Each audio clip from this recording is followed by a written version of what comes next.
Bab 1260. Pergi sekarang, segera. Pergilah.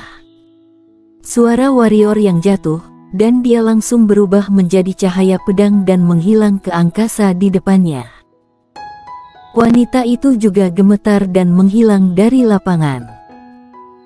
Sebelum warrior yang dan wanita itu baru saja pergi, seorang pria mengenakan jubah cian dan muncul di posisi di mana warrior yang dan wanita itu berdiri, dan pria itu baru saja.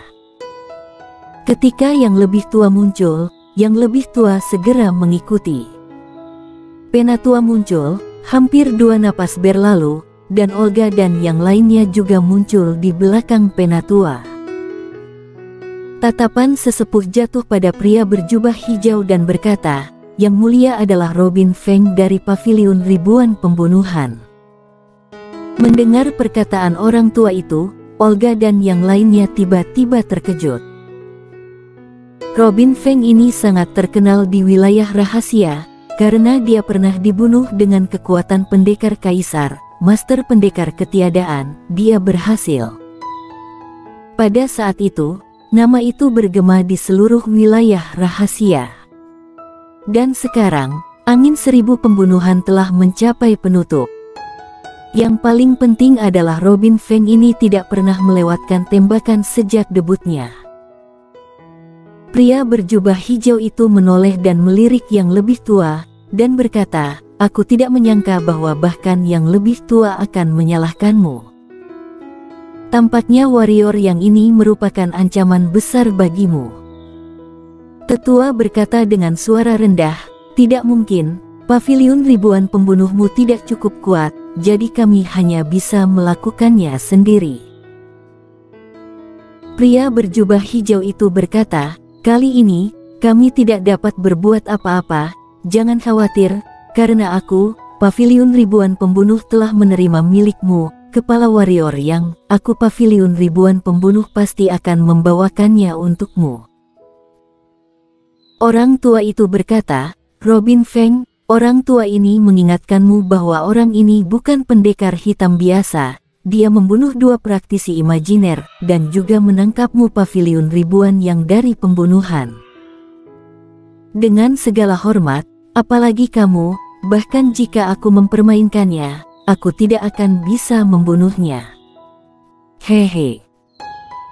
Saat tawa ringan Robin Feng terdengar, Robin Feng menghilang langsung di tempatnya, dan pada saat yang sama, suaranya mencapai arena entah dari mana. Orang tua itu, "Dalam waktu 1 jam, aku akan mengirim warrior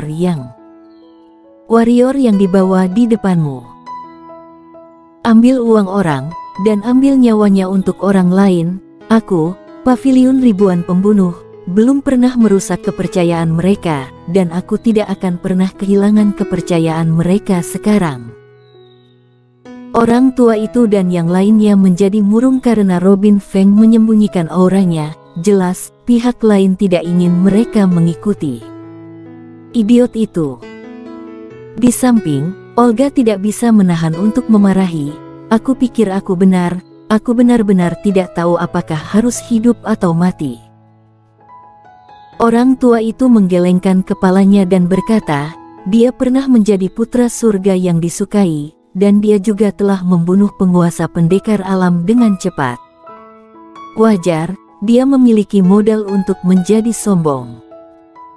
Dan dia sekarang seorang pendekar kaisar, dan warrior yang adalah setengah kaisar. Menurut pendapatnya, ia tidak akan dibunuh oleh orang lain.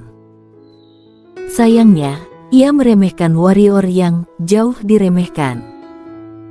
Pria paruh baya Nialin mengangguk dan berkata, "Jika Robin Feng ini adalah seorang jenius, maka warrior yang ini adalah seorang jenius yang tiada taranya. Sulit untuk menghasilkan satu dalam 10.000 tahun. Robin Feng melebih-lebihkan dirinya sendiri dan meremehkan warrior yang dia sangat berbahaya. Apa yang harus kita lakukan sekarang?" Olga memandang yang lebih tua. Penatua merenung sejenak, dan kemudian berkata, Tunggu. Olga mengerutkan kening dan berkata, dia tidak bisa membunuh warrior yang sama sekali. Orang tua itu berkata, jika dia bisa membunuhnya atau tidak, itu akan baik untuk kita. Jika dia bisa membunuh warrior yang, maka itu yang terbaik. Jika dia tidak bisa membunuhnya, hehe. Ribuan pembunuh, yang ketua pavilion harus bergerak. Apakah menurutmu ketua pavilion akan mengambil tindakan? Tanya Olga. Orang tua itu berkata, ini terkait dengan reputasi pavilion ribuan pembunuh.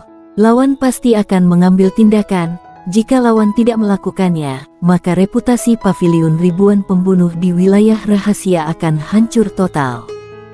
Ya, tentu saja, jika 1000 pembunuhan ini berhasil, tentu saja itu yang terbaik. Peluang suksesnya sangat kecil. Pria paruh baya itu menggelengkan kepalanya.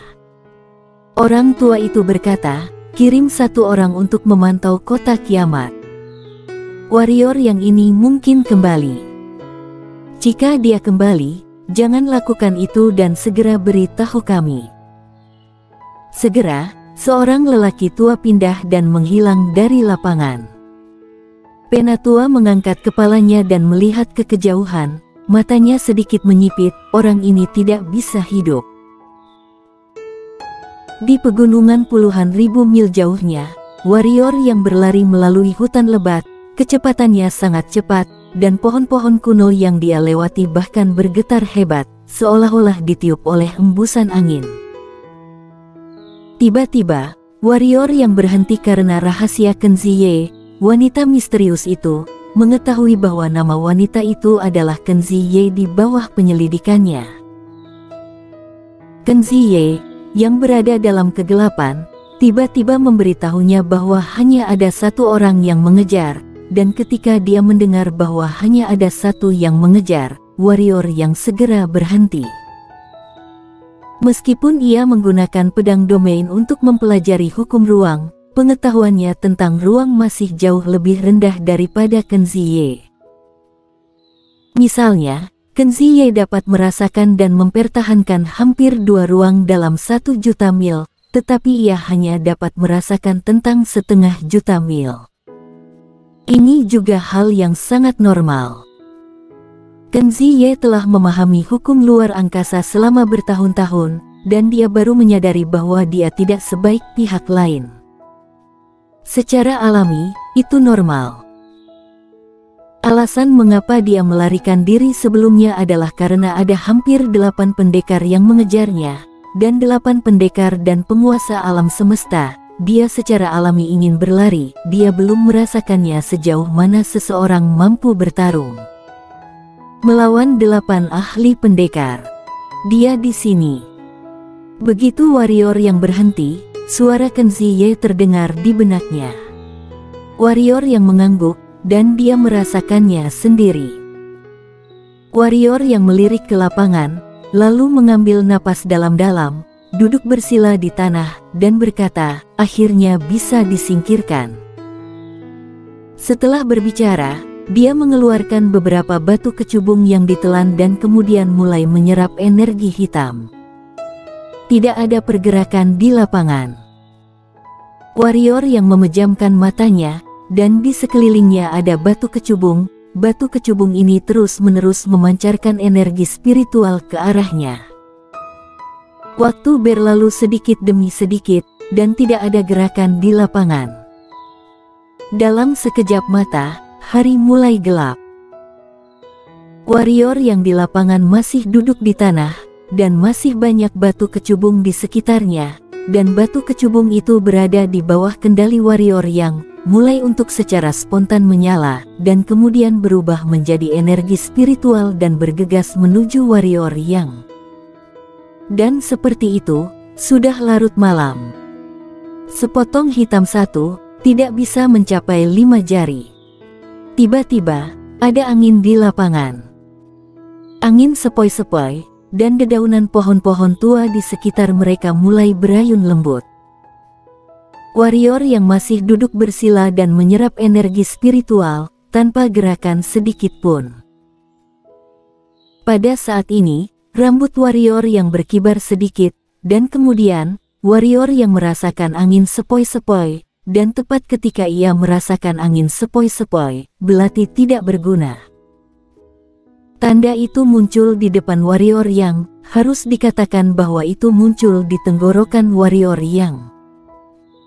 Tidak ada tanda-tanda belati muncul, seolah-olah itu sudah ada di sana. Saat belati muncul, mata warrior yang tiba-tiba terbuka, dan ia tidak menghentikan belati karena pelindung roh baka sudah muncul di tenggorokannya.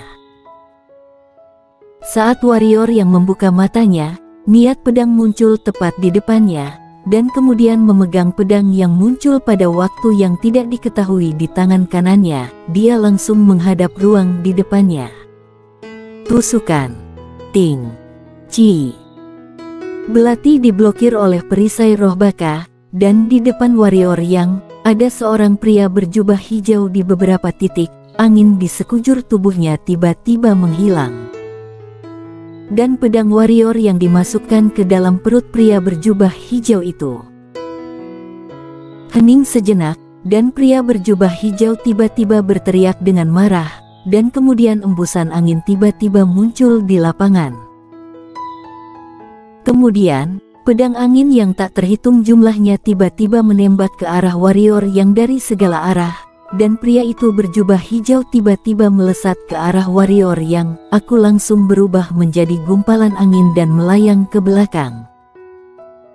Dan tepat saat dia melayang mundur, ruang di belakangnya tiba-tiba menggeliat, dan kemudian belati muncul di belakang pria itu dari udara tipis. Ci. Angin sepoi-sepoi menghilang, dan pria berjubah hijau muncul di depan warrior yang lagi. Pada saat ini, belati dimasukkan ke bagian belakang lehernya. Di seberang pria berjubah hijau, warrior yang menyemburkan cahaya pedang yang tak terhitung jumlahnya. Cahaya pedang ini langsung mengalahkan pedang angin yang dikeluarkan pria berjubah hijau itu. Kamu. Pria berjubah hijau memandang warrior yang, dan di matanya, dia sangat terkejut dan tidak percaya, dan ada sedikit kejutan. Sekarang, dia secara alami mengerti. Dia sedang menunggu waktu terbaik untuk melakukannya, tetapi warrior yang telah menunggunya untuk melakukannya. Artinya, warrior yang telah mengetahui kedatangannya. Hal yang paling sulit dipercaya baginya adalah orang di belakangnya. Dia tidak asing dengan orang ini, karena mereka semua berasal dari paviliun yang sama. Dia tidak mengerti mengapa warrior yang tidak membunuh Kenzie, dan Kenzie membantu warrior yang untuk membunuhnya. Dia tentu saja tidak akan ada jawaban. Warrior yang menggerakkan pergelangan tangannya, dan cahaya pedang langsung menembus kening pria berjubah biru itu, dan tidak ada warna di mata pria itu. Dia tidak tertarik berkicau dengan manusia fana. Warrior yang melambaikan tangan kanannya, dan cincin penyimpanan yang dikenakan oleh pria berjubah hijau itu terbang ke tangannya, dan pada saat yang sama, dia menyimpan mayat pria berjubah hijau itu. Diliriknya cincin penyimpanan di tangannya. Di antara cincin penyimpanan, ada lebih dari 30.000 batu kecubung. Setelah pria berjubah hijau itu diserap, batu kecubung miliknya akan mencapai hampir 400.000. 400.000. Banyak. Jika sebelumnya, dia akan merasa banyak, tetapi sekarang, dia hanya merasa rata-rata. Jangan melihat 400.000 batu kecubung, gunakan kapal awan alam kehampaan beberapa kali, dan 400.000 akan langsung habis. Selain batu kecubung, ada beberapa hal lain di dalamnya, tapi dia tidak menyukainya. Sekarang, selain harta alam kehampaan dan keterampilan hitam, dia benar-benar tidak tertarik. Sambil meletakkan cincin penyimpanan, warrior yang menatap Kenzie dan berkata, "Jika kamu dan aku bergabung, kami akan membunuh Tuan Pendekar dalam hitungan detik. Sepertinya tidak terlalu sulit." Jika bukan karena Kenzie, dia akan membutuhkan banyak upaya untuk membunuh pria berjubah hijau itu, karena pedangnya tidak dapat membunuh lawan dalam satu pukulan. Dia ingin menusuk tenggorokannya, tetapi pada saat itu jika tenggorokan ditikam, lawan sangat mungkin bersembunyi. Tidak mungkin, tangannya paling dekat dengan perut lawan. Ketika pihak lain mundur, Qin Ziyi muncul di belakang pihak lain tepat waktu. Harus dikatakan bahwa dia sudah menghitung bahwa pihak lain akan mundur, ditambah kejutan, sehingga pria berjubah hijau dibunuh oleh dia. Sejujurnya, jika tidak ada perisai roh baka, dia harus takut pada 3 poin Qin Ziyi. Qin Ziyi melirik warrior Yang, dan hendak berbicara, ketika tiba-tiba, wajahnya berubah tiba-tiba. Pergi sekarang, segera. Bersambung.